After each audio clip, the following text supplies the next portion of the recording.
Where is Paul Biya? We all know where he is. He is in Geneva. Where in Geneva is open to question. I think Mr. Biya is in hospital, but he may have left the hospital and is in his hotel suite at the Intercontinental in Geneva. I've been to the Intercontinental and I can't quite figure out why this man loved that place so much.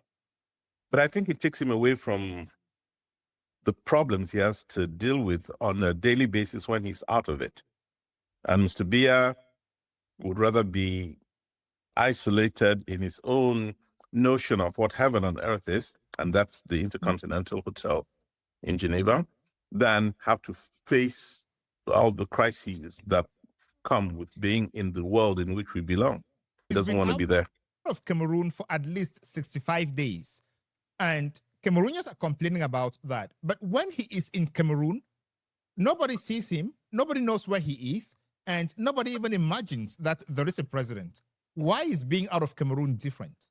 I don't think the problem is Mr. Biya being out of Cameroon. We've had other heads of states. We've had Yar'Adua from Nigeria, the late President Buhari, Nigeria. We've had Bongo. These fellows have been out of their countries for long periods of time. 193 days, 180 days. So the problem doesn't have to do with time spent out of the country. The problem Cameroonians have is the inability of Mr. Biya's government to inform them, to tell the truth, to say that Mr. Biya is sick. Saying he's out on a short private visit, which is the official position as we speak. Mr. Biya left on June 7th on a short private visit, and the government has only come back once to say he is working hard where he is, he's not sick. That is what's problematic. We all know that Mr. Biya is sick. We all know that the 93-year-old man has been operated upon. He's not recovering as he should. He has high blood pressure, or well, low blood pressure at this time. There are facts, there are things that are known. But why can the government not engage with folks and tell citizens what's happening to the man who's supposed to be their leader? That's the question, and that's the problem. Thank you. Let's talk to Dr. Nelson Aluya. He's a medical doctor and he's a Nigerian public affairs commentator. Dr. Nelson, when you hear that a head of state who is 93 years old, he's been in power for 43 years as president, but before then he's been prime minister, meaning he's been in power for about 60 years. And now he's out of his country for at least 65 days. Nobody knows where he is. As a medical doctor, what do you think first? I'll tell you this, that for the president of a country to leave its country and not hand over power to somebody who is identified or identifiable, and to say that this precedent has taken place in other African countries. If you look around, usually every other African country as well, it's an insult. It's a huge insult to the sense and sensibility of any of the citizens of that country, period. Even when the colonial masters were running things in Africa, you will not tell me that Lord Lugard or any of the colonial masters will be absent of duty and sick in Europe or anywhere else, and nobody will stand in their behalf, or they will not tell the country where those people are. This kind of behavior and treatment of citizens is even worse than what colonial masters did when they ran those countries. It's a huge disservice, an insult to the people. Show me where any other European country, even in South America or other developing countries in Southeast Asia, where their president will leave the country for weeks on end and the citizens have no idea what's going on. It's like a father leaving the house and nobody knows where he is. That's a non-functioning father, and that's a despondent father, period. That's where the uncomfortable truth needs to be told.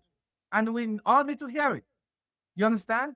As a medical doctor, I know that once you're incapacitated, physically or intellectually, obviously you cannot perform.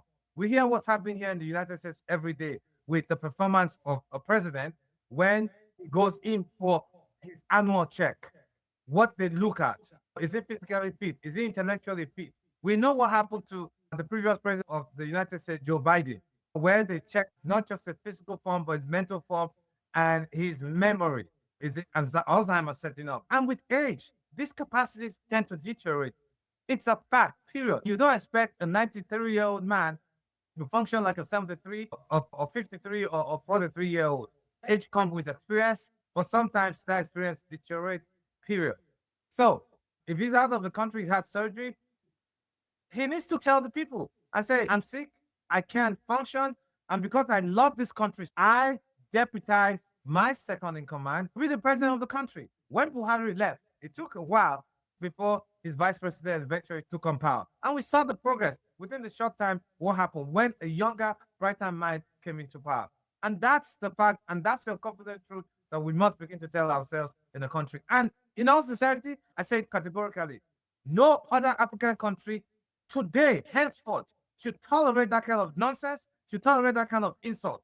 It's insulting to every one of us, those that born and those in the diaspora. Whether you're Nigerian, you're Angolan, or you're Egyptian, anywhere, it is appalling. Thank you so much, Doctor. Let's get to Eric, because you've raised some issues that I would like to follow up with Eric, since he's Cameroonian and this is happening in Cameroon.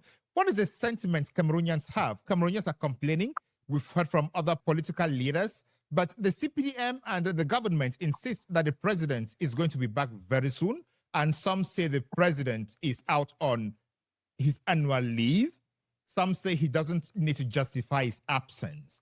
Is that what Cameroon is meant to face in the name of leadership? Look, Bernard, I couldn't agree more with Dr. Aluya. This all has to do with the respect or lack thereof of citizens by their leaders.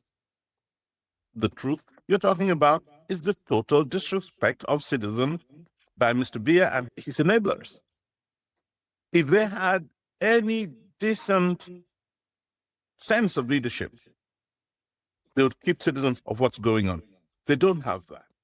If they had any notion of what holding a country together and moving it forward on the track of development, they would see the importance of ensuring that a people feel they can, a people that is led, feel the need and the comfort of handing over that singular authority to any one individual, which is the case in Cameroon. Because they don't see that need, they're in full disregard of what Cameroonians think. We cannot know that Mr. Biya is sick and nobody's telling us. We cannot know that Mr. Biya is recuperating in some hospital or in some hotel room far from the national territory and nobody's telling us what is going on. No, it has to do with respect or the lack of it, of citizens by its leaders. And I think what my friend is saying is, if that element is missing from the social contract with leaders, then we're fundamentally off track. And that's the case in Cameroon. I remember very well when Goodluck Jonathan had to come into the picture after President Yar'Adua, was held up in London and eventually had to leave office, had to exit the stage. It's important that Africans take a second look at what leadership is all about. And people have to express themselves. What I'm disappointed with Cameroonians is when you criticize what is going on, and I know I'm going to be criticized extensively for saying what I'm saying, but when you criticize what is wrong, this is why the whole notion of truth has to be, we have to agree on it. When you criticize what's wrong, they tend to think it's because you're against an individual. You're against Mr. Biya. What they think you're against is his access to the resources of the land, to the Commonwealth. That's what they think you're against. They're saying, no, you're being jealous, so you don't want them to have what is theirs, And when all we are saying is a country needs leaders, and leaders should be truthful to their people. And that truth includes keeping their people informed about what's going on. But for those of you complaining in Cameroon now, is it any different for the last 43 years, what Paul Biya is doing right now? We're not complaining about Mr. Biya's absences, at least I'm not. We're complaining about the fact that people are not informed. And yes, I think this is the first time he's been out of the country for so long with no real sense of what's going on. So the country is like a rudderless ship in an ocean, and no one knows the wind is going to take this ship of state. That's the problem. We don't know who's in charge. We've seen all kinds of signatures come out. We've seen all kinds of actions supposedly coming from the president at a time when we know he is totally absent, totally incapable. Thank you. Let me talk to Dr. Aluya because he made mention of Nigeria, Yar'Adua, Buhari. Dr. Aluya, since the Constitution of Nigeria requires that the president hands over power to the vice president before leaving, or if he is incapacitated, you mentioned the fact that at Paul Biya's age, he should be weak and he should not be able to perform as a younger person. Are you alluding to the fact that Paul Biya might be incapacitated already?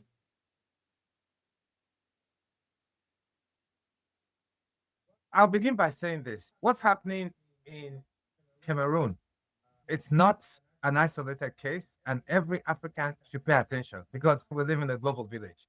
If we are pushing towards a continental free trade agreement and we want Africa to be one and united, then what happens in Kenya should be a concern to anybody who's happening in Nigeria. Just like what's happening in South Africa affects everybody. And so also what's happening in Cameroon should affect everybody, and everybody should have a say in it. Period. I'm Black, I'm African, I have a say what's happening in Cameroon as well. I don't have to be born in Cameroon. I'm sorry. And that's where I stand. Look, a few people have hijacked that country and they run the country aground for their self-service agenda. And that's what's happening in Cameroon, period. So coming to where any decent, rational, progressive society ought to have that in its constitution, where there are allocation provisions that when the president of the country leaves the country for a certain amount of time, we know that in the United States, if you're leaving the country, it's given to the vice president. And that's the way it ought to be. And I'm sure that's the way it is in Nigeria. But we play politics, we bring in tribal influences, we bring in ethnic, social, geopolitical ramifications just to justify the fact that we don't want to have power. Because some group or some entities or some tribe or some religious ethnic group will complain. That's a shame. And that is pushing our countries, our nations backwards. And we get angry when people call our names. Kangaroo Republic, Banana Republic, and all those kind of institutions that they give to us, and we complain when they do that. But guess what? We behave like that, and we're exhibiting those things. That's why these guys have no respect for us at all. So, sincerely, we must begin to sit down, think properly, and begin to truly awake. Those of you in the continent and those of us in the diaspora, it's about time we have that serious talk and frank talk. What is it that we truly want for our nations? What is it that we truly want for Africa? Not sitting on your internet and rallying every day, Africa must unite and everything else. But we have no cogent strategic approach to all of these issues. And it's time we do that. Yes, our constitution in Nigeria has that.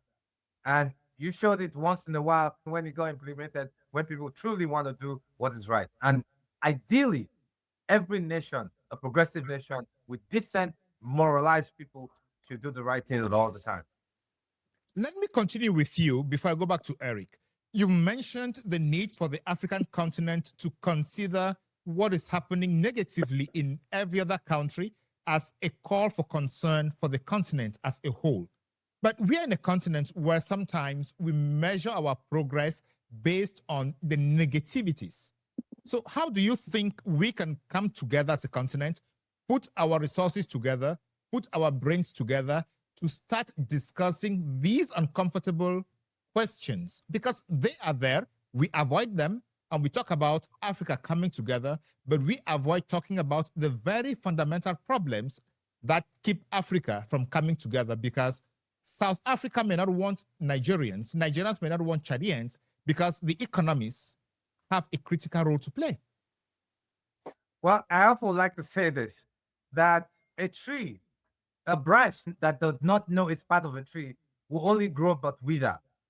If you do not know your history, then you are about to make mistakes and continue the narrative that those who control and write your history for you will follow. Africa has 54 countries. Some people in 1884 or 1885 sat down in Berlin and divided Africa. They divided Africa for their own advantage. In the 1960s, they had no choice but to come together and say, we give you political power. But what you guys don't have is economic liberation, which is the power that we're demanding now. The generations that came before us fought for political power. Our generation was asking for economic liberation. There's a difference between liberation and freedom. A talk for another day. The division within African nations and that structure that was in place to divide us continuously is still in play today. And you see, when you talk about Africa, the narrative of Africa is usually the negative. Yes, of course, because that's what they want you to hear. There are people putting money behind this to push that narrative so that you begin to see yourself as worthless, incompetent, invaluable, so that even you do not understand the richness of the soil that you walk on, but the powers in the people who are around you, what they can offer. Because when they drive that division, guess what happens? Your individual powers that you have, you continue to work in silos. And that's why most African countries and leaders within the African continent right now work in silos. It was divided, it was orchestrated, period. And I say this, that power is most effective when concentrated. We must begin to identify each and every powers that live in the country, each continent, whether it's in Egypt, in Angola, in Namibia, in Kenya, Nigeria, Ghana, each and every one of those powers, intellect, time, resources, we must begin to connect them. And then you begin to create a narrative that will put the positive outlet of Africa in progress, and so that it will stir in Africans themselves the value of hope, respect, dignity that pushed our forefathers to fight for political freedom. This will now stir Africans to ask for economic liberation. Listen, it was done before when they had no internet. Time and distance was huge. Now you and I can talk to one another. We have the resources to do this. We did it before, we'll do it again. There's a new rhythm and awakening Black consciousness. And there's a new beat in the Black consciousness. Those who are paying attention now should listen. If you don't hear it now, you will eventually hear it in 10, 15 years from now. I promise you that. Thank you. I know Bob Marley's song, there is a natural mystic blowing through the air. Yes. If you listen carefully, you would hear. And I'm beginning to imagine that Eric has heard that natural mystic that is blowing through the air. But Eric, from an international development perspective, what do leaders in other countries think when we show the lack of respect for our citizens and the lack of respect for our resources? Do they just take advantage of that despondency to come in, invest, get all the fruits out of the continent? Or do they think about supporting us to grow by ourselves? There are a couple of things. I hope that this first edition of the Africa's Uncomfortable Truths program will lead to something concrete. And I want to suggest one of them. You try to bring together like-minded Africans and have us engage in a genuine conversation about the future of the continent. The first two people you want to record on your list would be Dr. Aluya and myself. I think we have, when I hear him talk, I think he's reading my mind. And I love that. Let us build on that. I have a few other people I'd suggest to you as we go along. If you can be the planter of this seed that would grow to give Africa a whole new sense of direction, I guess you would have achieved something with this program. So let's do, I'm just throwing that in for you to think about. You know, the problem of the continent, and I say this from a perspective that includes my work with a whole host of African leaders, from Mr. Mobutu, President 𝐼𝐶 Johnson, and everybody in between. I've taken these two extremes, a man, a woman, one a Democrat, the other a dictator. I've worked with these people. And I have come to see why the quality of leadership stands at the heart of the African crisis today. Most of our leaders get into office and eventually are forced to understand the source of their power as not coming from the people. and therefore do not depend on the people. And I'm not sure how we're going to preach or emphasize the sovereignty of the power of the people across Africa. When the legitimacy of their power comes from the people, they'll understand the need to provide the most basic needs of the people. And once they understand that, then they would understand why we have to build economies that respond to those needs.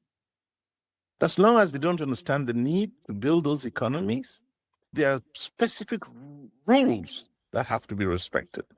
You cannot build an economy in Africa today without, for example, working to transform its natural resources.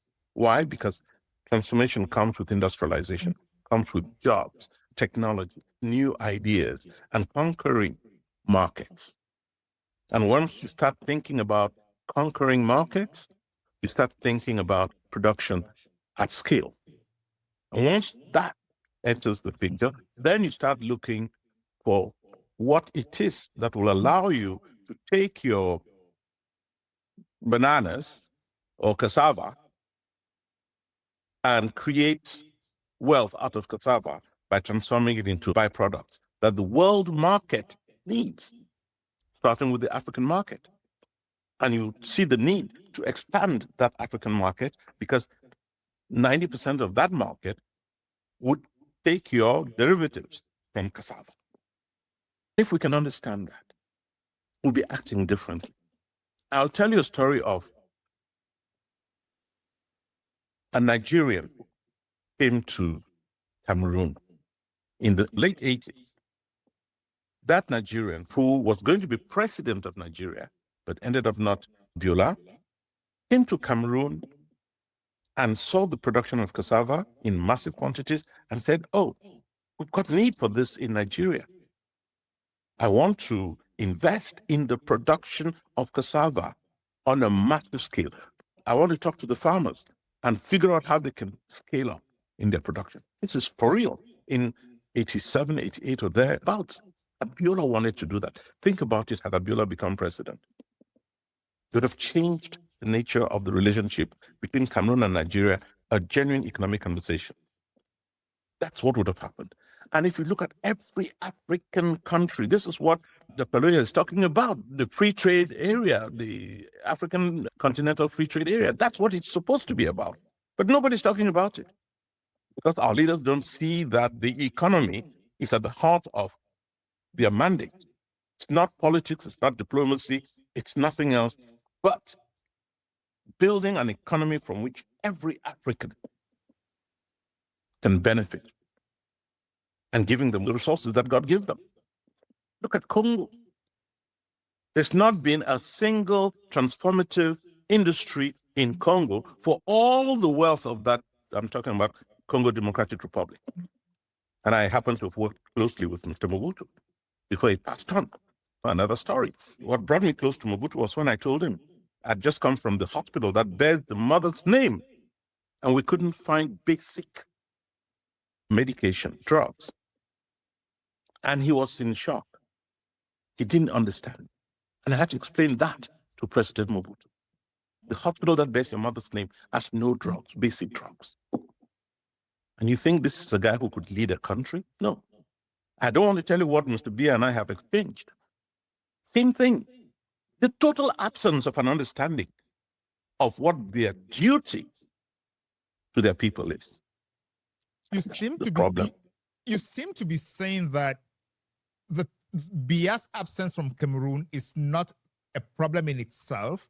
The problem is the quality of leadership we have in Cameroon and across the continent.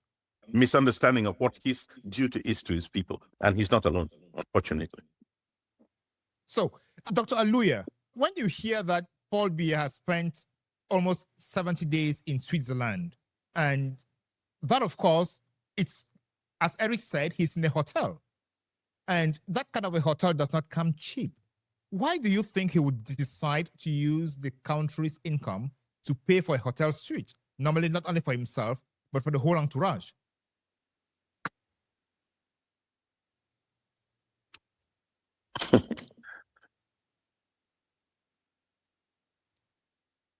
I can't hear Dr. Aluya. I can't hear him too. Right. So I was saying Oh. that I hesitated a little bit because it's truly annoying. It's annoying to think that for most African countries that have been described as poor, indolent, or people of no value and dignity or craft. I don't want to mention the name that the current president had called some of our countries, that one of its president from one of the poorest countries itself will be in Switzerland in a hotel, spending which money? Whose money? Who's paying for that? The citizens? The government money? Are you kidding me? You think that if the president of France or the president of Belgium or the president of the United States is in a hotel with taxpayers' money, he'll not be impeached or voted out? Seriously. So that's why I said if a country has been hijacked, I mean, it's not Paul Biya's fault because, look, at 93, he's sick.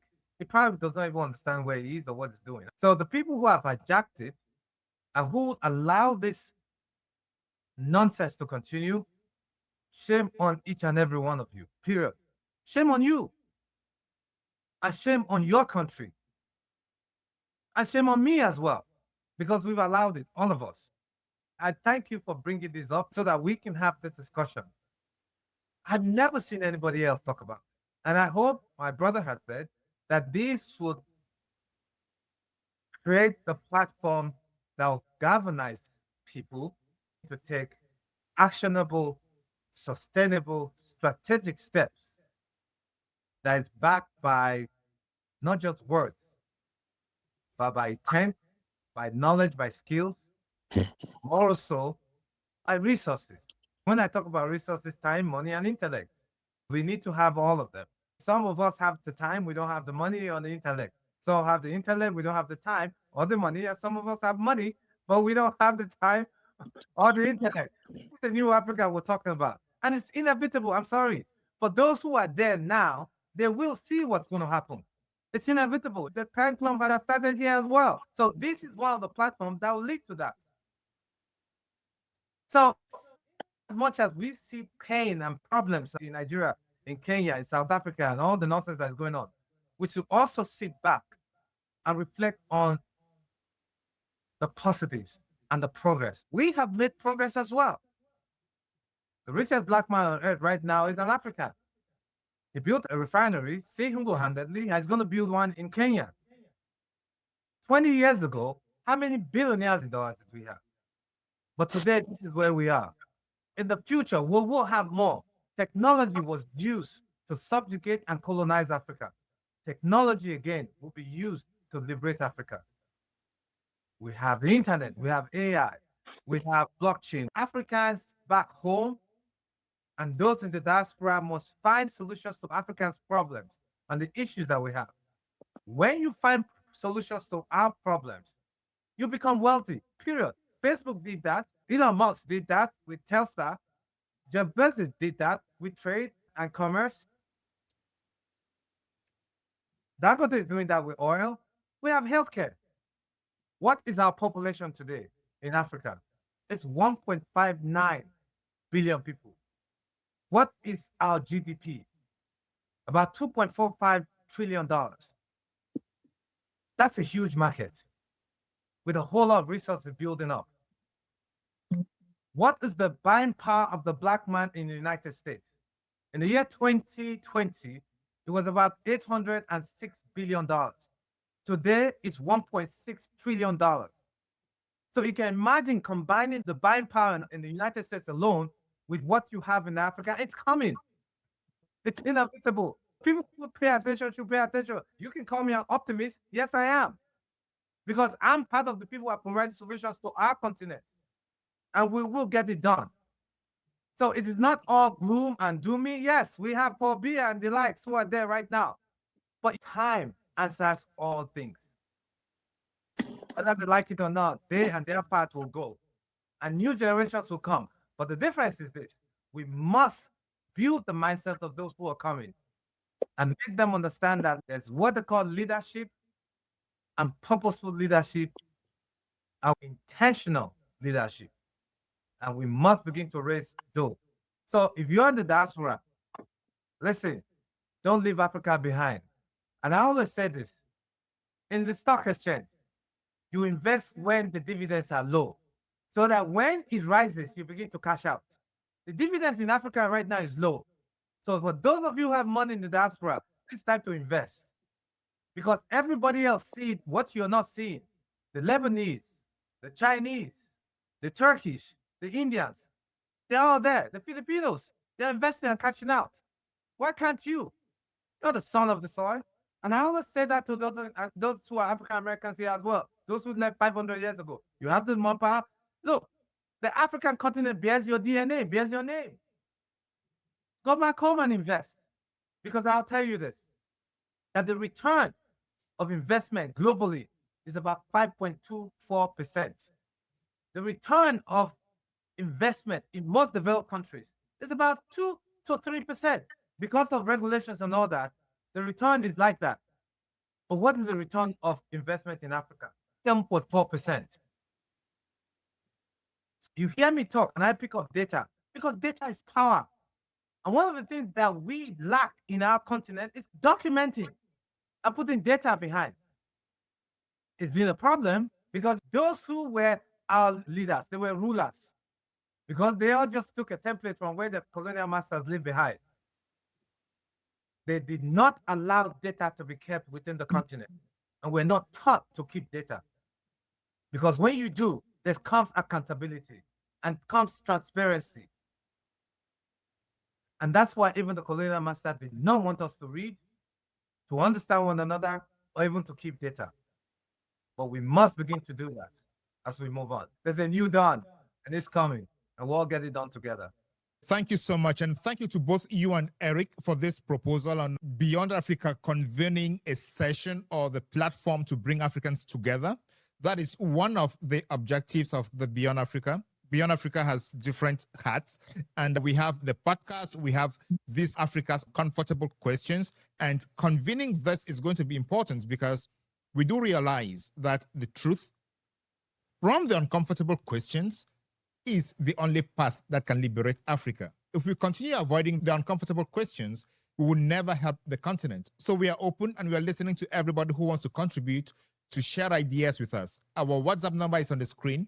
You can always write to us anytime, make suggestions about yourself or about others, so we can start talking about these things from a different perspective. I know when I brought this topic up, the question was, is it the same kind of conversations we hear every day on social media? And my pledge was, it's going to be different. We are looking for solutions because we are looking at the real questions, the hard questions, the uncomfortable questions, but we are solution-oriented. And I'm happy that my first set of guests on this platform are solution-oriented, and they're already throwing those solutions to us and to the viewers. Thank you so much. Dear viewers, thank you so much for watching this first edition of Africa's Uncomfortable Questions. As you have already observed, the questions are uncomfortable and the answers themselves elicit the truth so that we can help take our country towards a different direction. Before we continue, let me tell you what we do. Every Wednesday, we host conversations with people who want to help us with their ideas, with people who want to help us know how we could be better people, ourselves, and as a community. Martin, please give us... And more likely to develop prostate cancer and twice as likely to die. Black men are roughly 70% more likely to develop prostate cancer and twice as likely to die from prostate cancer compared to men of other race or group. Prostate cancer is not a death sentence. When caught early, the 5-year survival rate is near 100%. There is no taboo going to the doctor. You establish your baseline PSA test, the sooner they can see the changes. The danger is really not the disease. The danger is the delay in catching it. Join us every Wednesday for interviews like these, evidence-based, strategic, and relevant on our YouTube page.